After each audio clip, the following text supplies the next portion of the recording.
The Zimbabwe Football Association say it will prioritize women's football in the country so that the national teams produce positive results.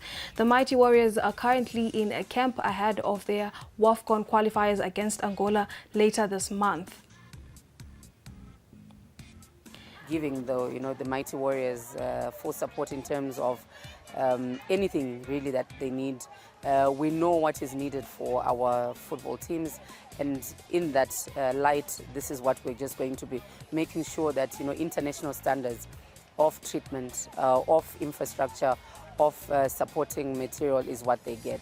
As I mentioned, obviously, starting off with the resources, making sure that any legacy issues of contractual obligations that were not met, issues to do with remuneration. I know it has been one of the biggest issues, that is that disparity between the men football players and the female football players.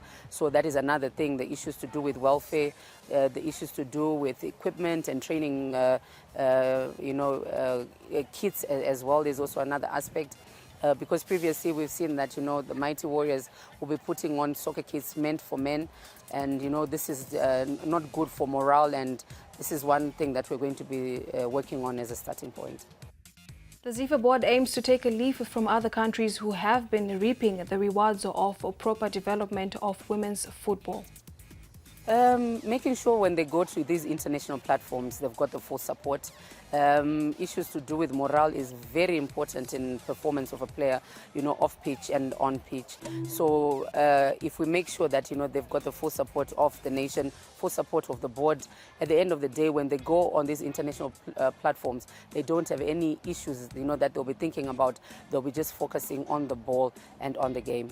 I think it has to be an issue that the new board has to have stakeholder engagements, make sure that the academies, NAF, NASH, tertiary are included, the area zones are included, because all teams should, have a women's team, whether it's academies, whether it's, area zones, because, normally we then see that sponsors then choose to say, if we're going to sponsor a men's team, we're going to then sponsor a women's netball team, which then leaves that gap, for those, for that girl child who wants to participate in football. So making sure as a starting point that there are female teams in all platforms and levels of football in our country should be a platform for them then to excel.